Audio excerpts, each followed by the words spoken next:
This movie was a huge triumph for Charlie Chaplin, but had been made under very difficult conditions. Charlie was concurrently going through a very messy divorce from his first wife, Mildred Harris. He was also having a dispute with his distributor, First National, over several matters. Then the lawyers for the studio and Mildred Harris cooked up a plot together in an effort to bring Charlie around. They took possession of the film negative of the kid and held it for ransom. But Charlie foxed them. He got the film, stuck the raw film in coffee cans, and snuck those cans out of Los Angeles under the cover of night. Charlie himself editing most of the film in a hotel room in Salt Lake City, then finishing it up in a hotel in New Jersey. But there was happiness for all when the film was finally shown and made a fortune. That satisfied both First National and the terms of Chaplin's divorce. And the film itself made Charlie more popular than ever with the public. Up next, another film written by, produced by, directed by, and starring Charlie Chaplin. If I had to pick only one film as an example of Chaplin's greatness, I'd have to say this next film is the one. Tonight on Turner Classic Movies, Charlie Chaplin jerks some tears in City Lights. Then Harold Lloyd would do anything for his love and never weaken.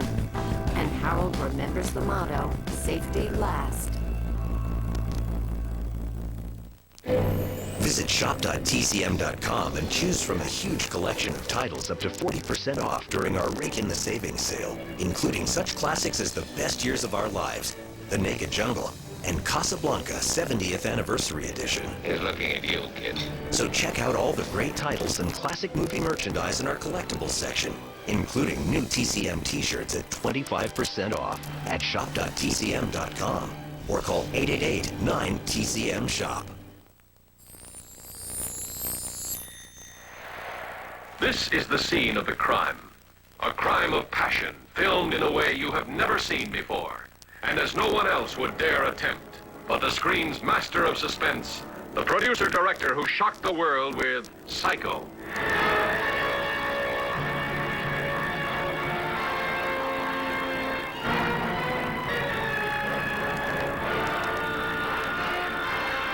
This is the apartment of a man named Jeffries, a news photographer whose beat used to be the world. Right now, his world has shrunk down to the size of this window.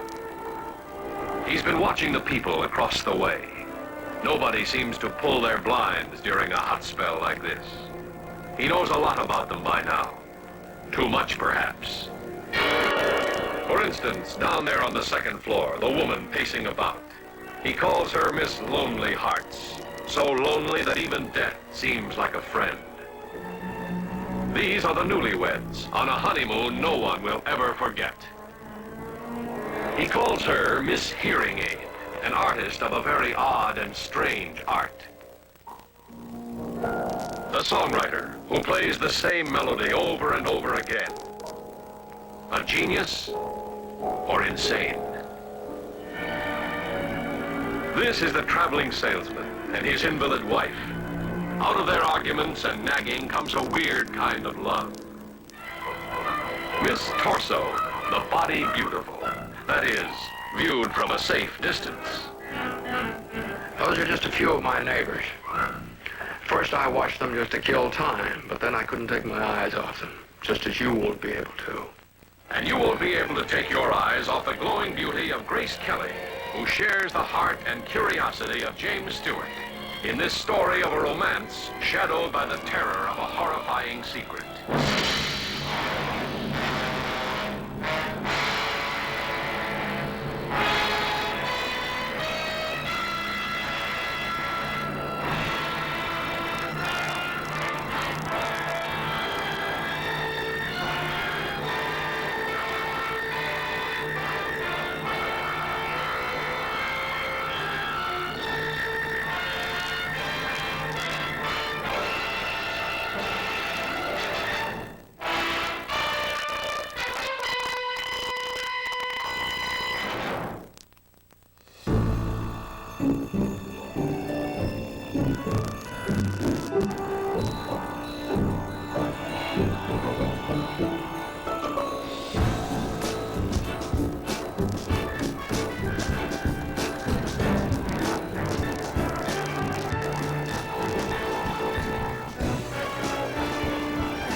Hi, I'm Robert Osborne. Up next on our night of silent film comedies, we have another film from Charlie Chaplin, one that many consider to be his best, and I must say I'm part of that group.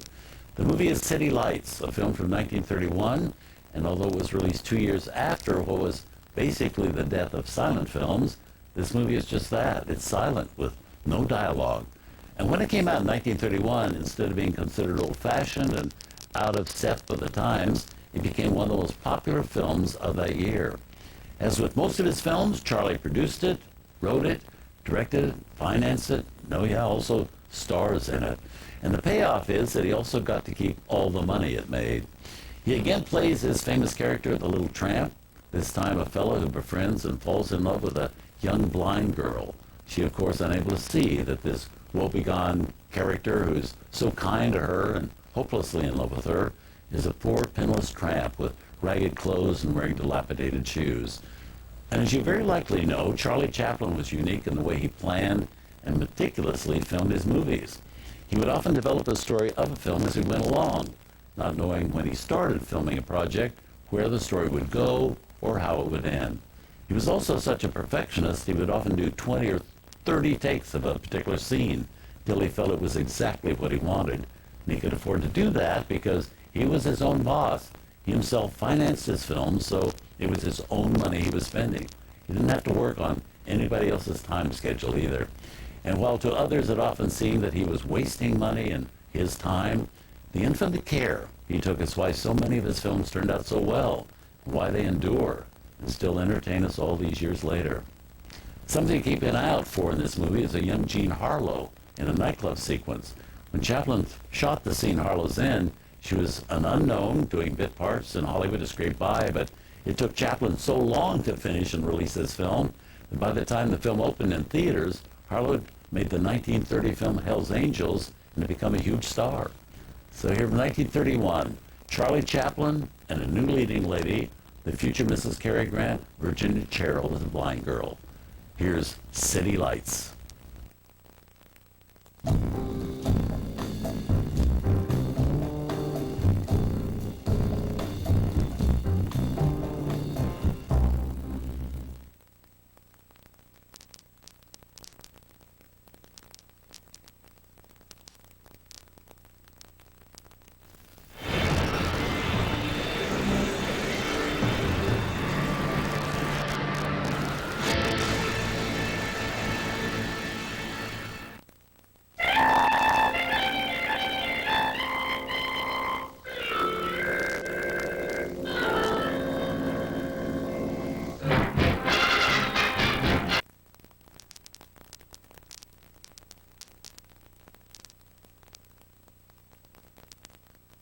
Virginia Cherrill, who played the blind girl, had never made a film before.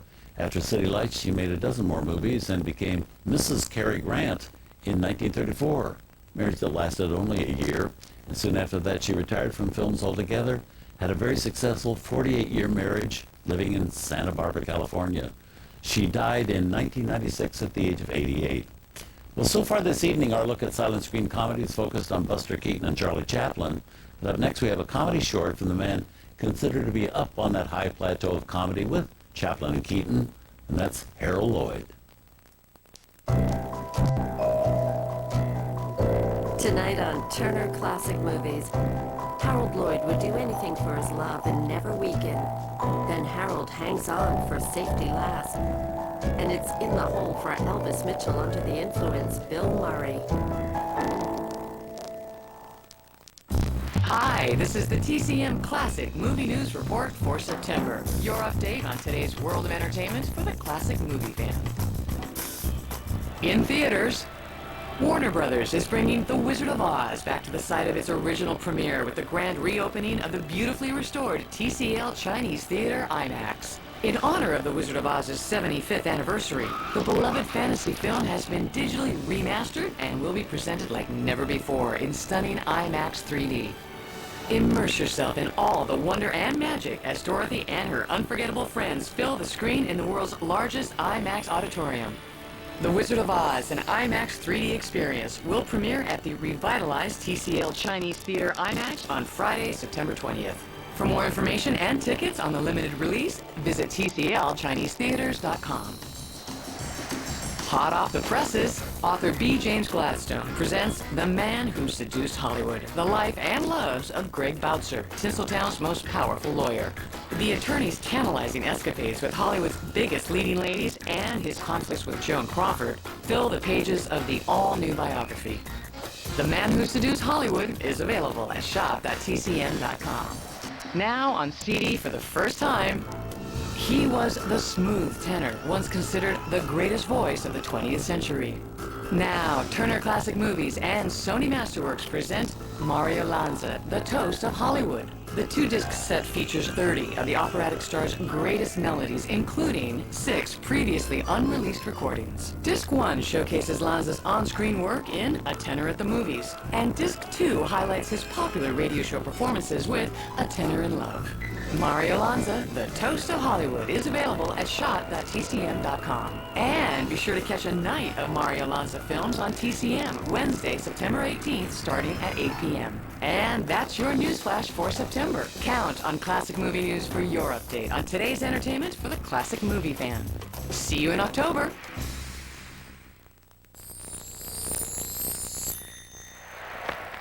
This is Natalie Wood. Maybe you don't recognize her. That's probably because you've never seen her like this before. Please speak.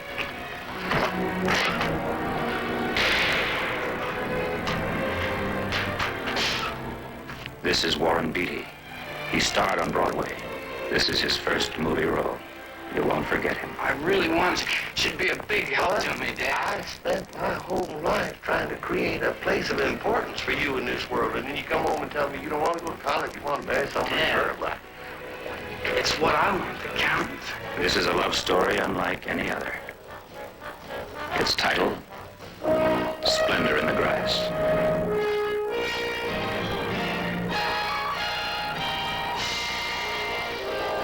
It starts out like this. Whether you live in a Kansas town the way they do, or in a city, or anywhere, it makes no difference. This is the time you'll understand. When suddenly the kissing isn't a kid's game anymore. Suddenly it's wide-eyed, scary, dangerous. This is what famed dramatist William Inge, author of Bus Stop and Picnic, has written about. This is what noted director Elia Kazan has put on the screen. Warner Brothers calls it Splendor in the Grass. Oh, Bud. Bud, it's broad daylight. That's good. Stop it. Come on now. Bud, people can see us. Stop it, Bud. Deanie and Bud, the prettiest girl and the handsomest boy in the high school class. This is their love story. But because love is never simple, there are others, helpful or hurting, friends or intruders, classmates, neighbors, parents, all the others.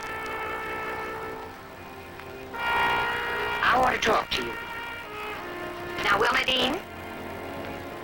You and Bud haven't gone too far already, have you? No, Mother. Tell me the truth, Wilma Dean. No, Mom, we haven't gone too far. I think she's disgraceful.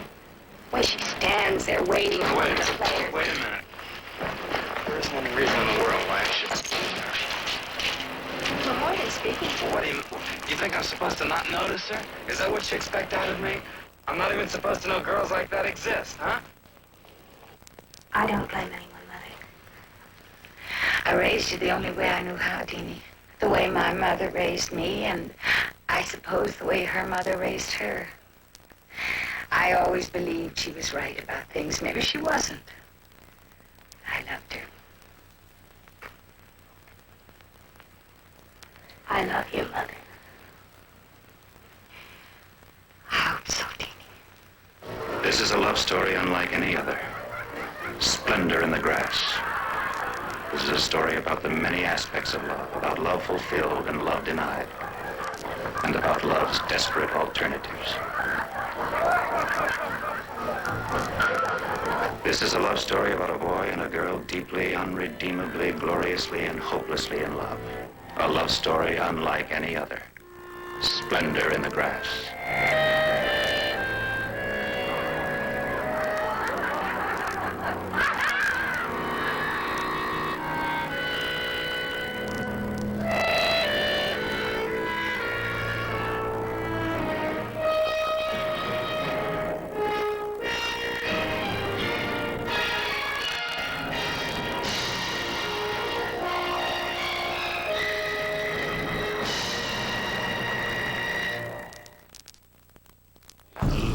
people think I'm a monster.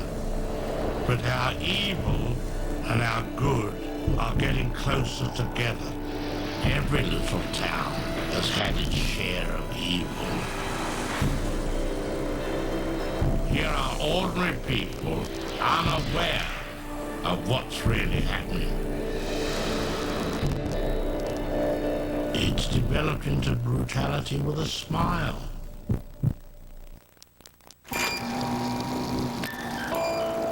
Oh man, there's so many great silent movies out there. If I had the opportunity to sit someone down and show them one movie, it would be The Four Horsemen of the Apocalypse. It really does just suck you in and transport you to just a completely different time. It's classic and an epic, and it's exciting. Because it absolutely does not need any words or sound at all. And you're just sort of white-knuckled and can't believe that this guy is, 20, 30 stories high. And there's this huge wash of water shooting down, and there's all these poor extras being swamped by this flood. It's just one of the most beautiful scenes I have ever seen. I cry every time. If there was a chance to do something new or different, they would take it. I guess silent movies are an acquired taste. No, the people who say that are just haters.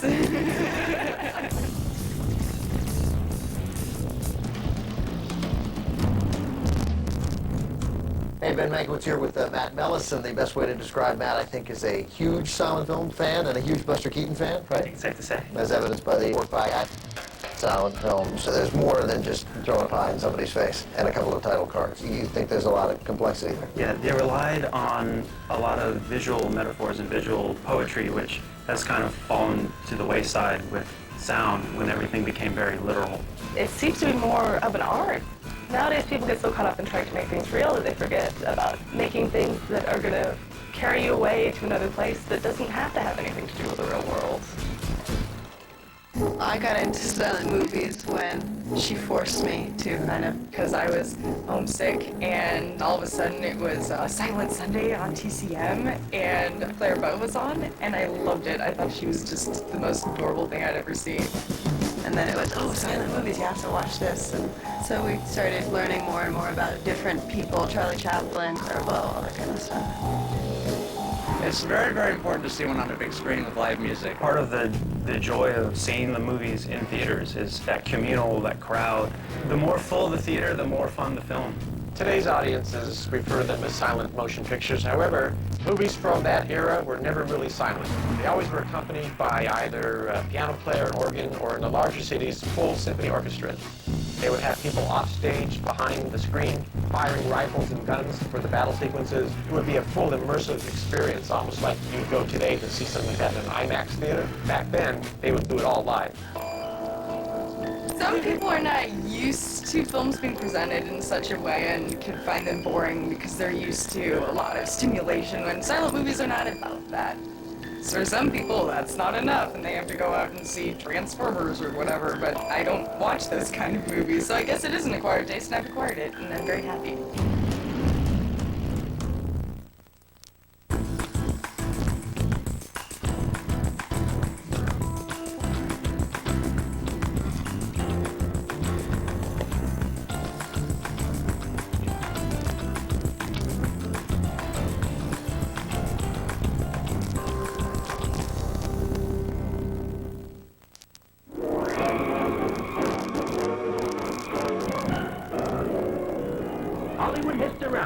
From out of the past, the story of Harold Lloyd, wizard of slapstick and specs.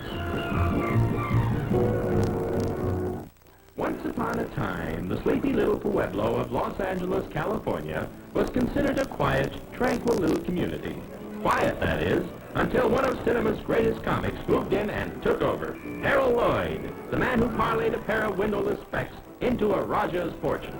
It all started in Nebraska, where Lloyd's one-year-old camera debut was not quite as auspicious as this pose at the age of 3. It was evident even then that a window ledge was to become Lloyd's best prop. The years rolled on, and so did Harold Lloyd, to San Diego, California, where he tried his hand playing character parts on the legitimate stage. But the smell of dollar-scented celluloid attracted him to Los Angeles, where he appeared as part of the scenery in Samson and Delilah. But Dame Fortune had it all figured out, for standing next to Lloyd was a chunky fellow named Hal Roach. This chance meeting resulted in the forming of the Lloyd Roach Partnership, the first cobblestone on the road to fame for both. An old mansion on historic Bunker Hill in downtown Los Angeles housed the Lloyd Roach Studios and was the birthplace of Lloyd's first famous character, Lonesome Luke, whose two reelers sold for the unheard-of amount of $850 each. Lonesome Luke's success prompted Lloyd to search for another character, one that was to become permanent.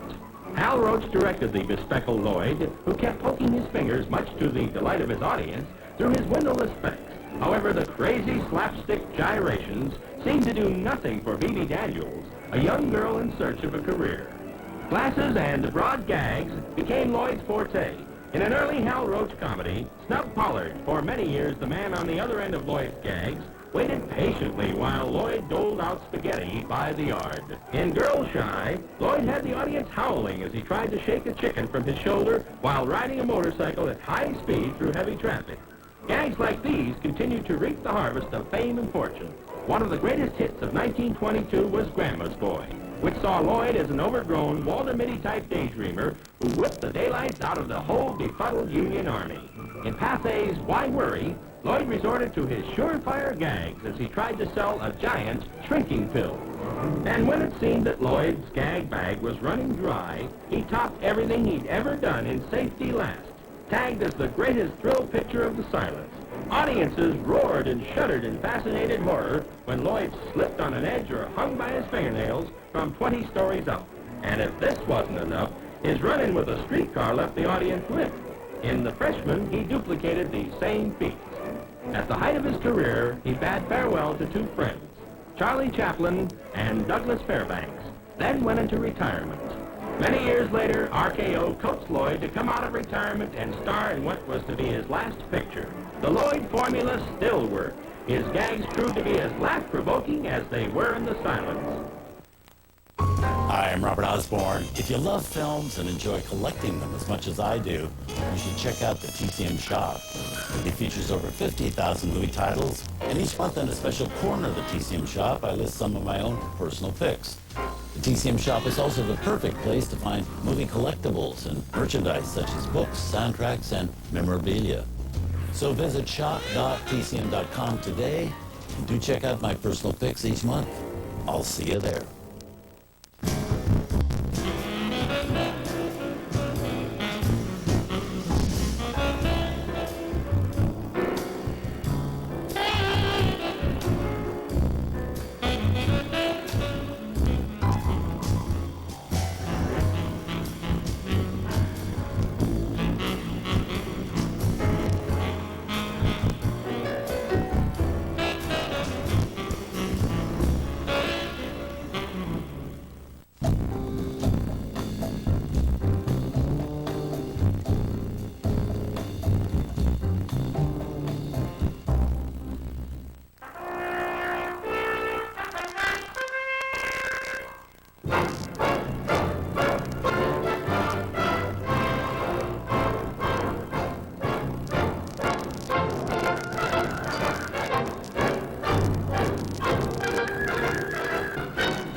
Tonight on Turner Classic Movies, Harold Lloyd hangs on for dear life in Safety Last.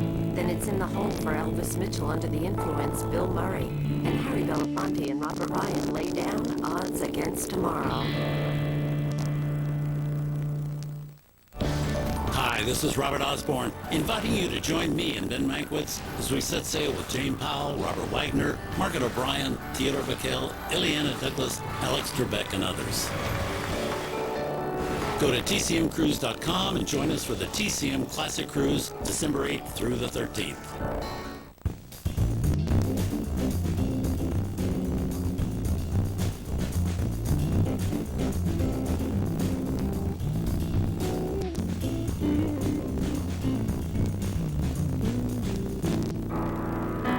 Frank Sinatra. He's my father. But when I see him in the movies, I forget he's Frank Sinatra the actor, the singer, or even the father and friend who never let me down.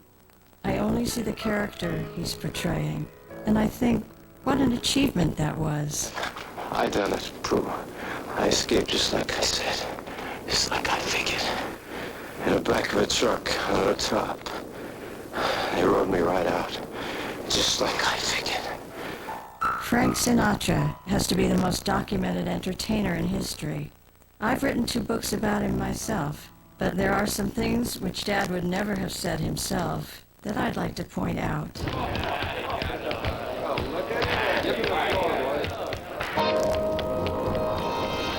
What a time we had tonight. Anchors Away was the first movie I ever saw. You wouldn't know it, but Dad had to learn to dance just for the movies. His teacher was Gene Kelly. Dad said Kelly had the patience of Job, but Uncle Gene's the most handsome man in the world. Honesty was the constant for my father, in his singing and in his acting. You see it in his eyes in every film, from the comedies and musicals to some of the toughest films Hollywood ever made. If you have any doubt about whether Frank Sinatra was a serious actor, look at The Man with the Golden Arm. Dad played the addict Frankie Machine. My favorite scene is in the jail cell. He sees another addict breaking down and faces his own nightmares. No dialogue necessary.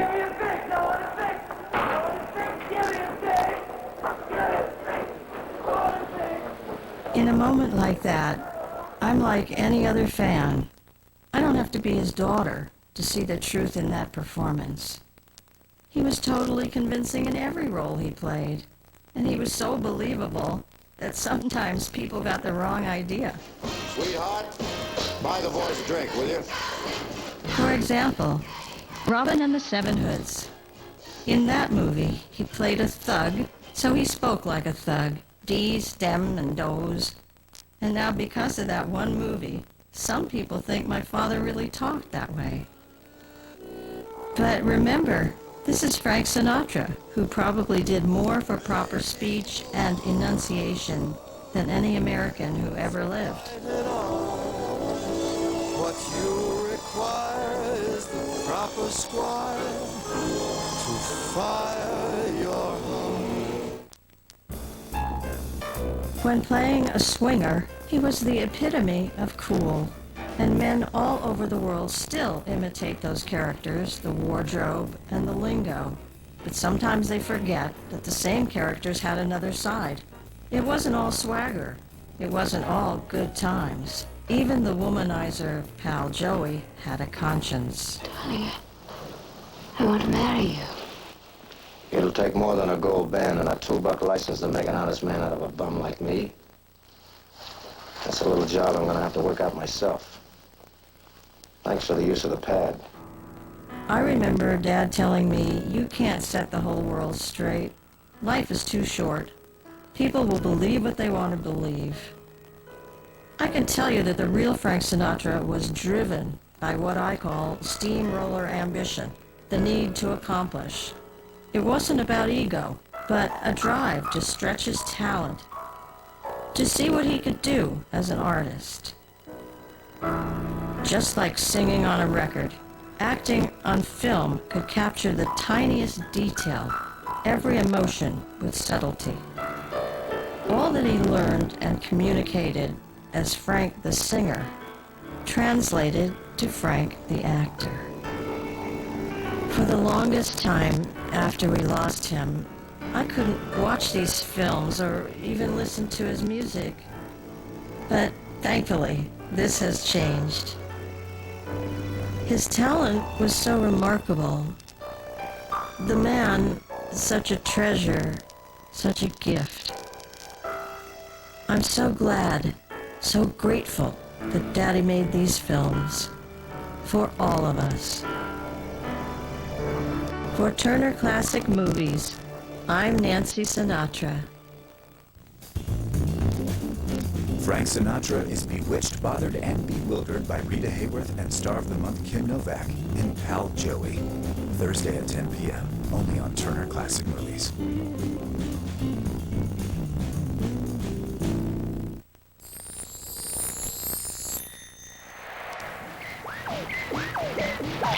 What is the secret of Soylent Green? New York City, in the year 2022. Nothing runs anymore. Nothing works. But the people are the same. And the people will do anything to get what they need. This is the police. And what they need most is Soylent Green. The supply of Soylent Green has been exhausted.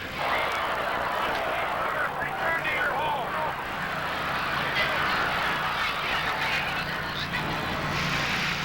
What is the secret of Soylent Green? Detective Sergeant Thorne. He has a 2-year backlog of unsolved murders. Now he's on a case that must be solved. Saul Roth, Thorne's private library. Hey, Saul. A living book in a world without books. Have some pencils. Courtesy of your next assignment. William R. Simonson. Simonson. He was the first to learn the secret of Soylent Green. They told me to say that they were sorry, but that you had become unreliable. Saul Roth was the next to know. How did we come to this? And he chose to die, rather than reveal the secret of Soylent Green. What is the secret of Soylent Green? Why did you set up Simonson? I didn't. Cheryl. See your hands. Officially, she's furniture. She comes with the apartment. She belongs to the tenant. How many times you been in trouble with the police, Cheryl? Never. Can't hear you. Never. Captain Hatcher. First, he wanted this case solved. What do you say? It was an assassination. Now, he just wants it closed. Who bought you? High and hot. They want this case closed permanently. Their way. Now you sign this. You sign it. Thorne refuses to close the Simonson case. Just do what you have to do.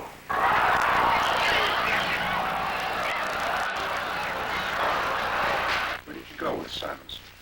He took me to church. Church. Bless me, Father, for I have sinned. It has been 6 months since my last confession.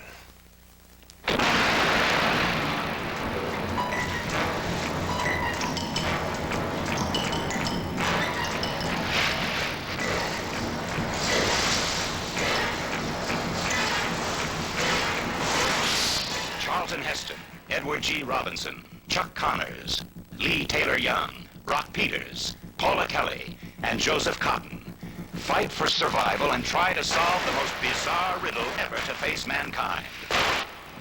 The search for the secret of Soylent Green. You will find out why Soylent Green means life. You will find out why Soylent Green means death. We gotta stop him! What is the secret of Soylent Green? Please! Great Pack. Lil Powell, and Werner Lloyd. Errol Flynn. Ford, Hawks. Fantastic director. Best bro that I ever had. Loved every minute of it. Ladies and gentlemen, look at Khan, the 8th wonder of the world. Marion C. Cooper was another person brought to RKO by David Selznick. And he had this idea for a film about a giant ape for years and years, and he convinced Selznick to go with it, and they put together the greatest special effects team of the time to realize this vision that Cooper had. It's such a great film because it's all about Marion Cooper. Cooper was another really special guy who had been an adventurer, gone all over the world, made these amazing documentary films and so forth. He was one of the last great adventurers, I think, of the 20th century. Mackerel, what a show. Hey, Skipper, Come here, get a load of this. The character that Robert Armstrong plays in that film is really Marion C. Cooper, going off on this adventure and finding this amazing thing and then bringing it back to the civilized world and so forth. And the film got out of control budgetarily, so David Selznick squeezed the budgets of all the other RKO films at that time in order to pull out enough money to allow Marion C. Cooper to finish King Kong the way that he wanted it. And of course it paid off. It was the most successful film that RKO had in 1933 by far. The buzz going around Hollywood at the time was that this film was something special, and of course it was.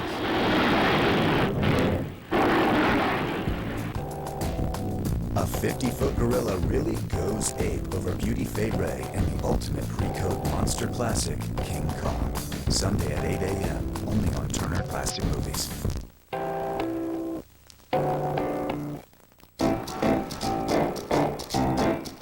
It's fascinating how movies come into people's lives and what they mean to people's lives. There's so much joy to be had in some of these old films. I don't think all old movies are classics, but I think they are very interesting to watch if you know the backstory. I was very young when I started falling in love with films, and my job is to kind of bring that into other people's lives, what it was like for me. I'm Robert Osborne, your host for Turner Classic Movies. Hi, this is the TCM Classic Movie News Report for September. Your update on today's world of entertainment for the classic movie fan. In theaters, Warner Brothers is bringing The Wizard of Oz back to the site of its original premiere with the grand reopening of the beautifully restored TCL Chinese Theater IMAX. In honor of The Wizard of Oz's 75th anniversary, the beloved fantasy film has been digitally remastered and will be presented like never before in stunning IMAX 3D. Immerse yourself in all the wonder and magic as Dorothy and her unforgettable friends fill the screen in the world's largest IMAX auditorium. The Wizard of Oz, an IMAX 3D experience, will premiere at the revitalized TCL Chinese Theater IMAX on Friday, September 20th. For more information and tickets on the limited release, visit tclchinesetheaters.com. Hot off the presses, author B. James Gladstone presents The Man Who Seduced Hollywood, the life and loves of Greg Bautzer, Tinseltown's most powerful lawyer. The attorney's tantalizing escapades with Hollywood's biggest leading ladies and his conflicts with Joan Crawford fill the pages of the all-new biography. The Man Who Seduced Hollywood is available at shop.tcm.com. Now on CD for the first time, he was the smooth tenor, once considered the greatest voice of the 20th century.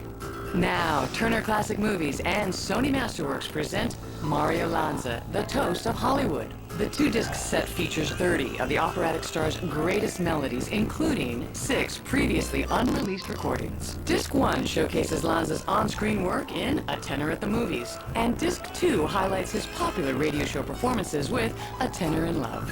Mario Lanza, The Toast of Hollywood, is available at shop.tcm.com. And be sure to catch a night of Mario Lanza films on TCM, Wednesday, September 18th, starting at 8 p.m. And that's your news flash for September. Count on Classic Movie News for your update on today's entertainment for the classic movie fan. See you in October.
Tonight on Turner Classic Movies, it's in the home for Elvis Mitchell under the influence Bill Murray. Then Harry Belafonte and Robert Ryan lay down odds against tomorrow.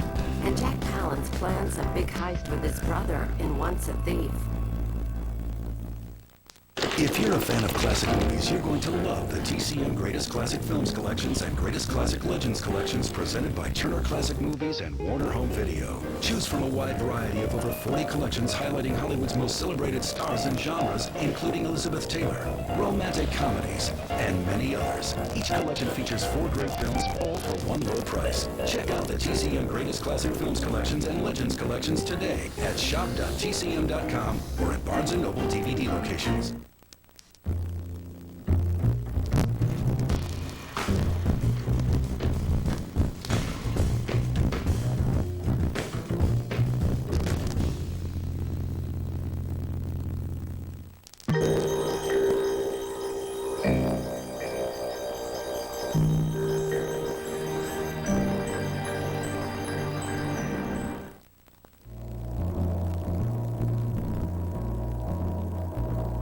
Joke about it, Angel. Someday you'll find out who your friend is.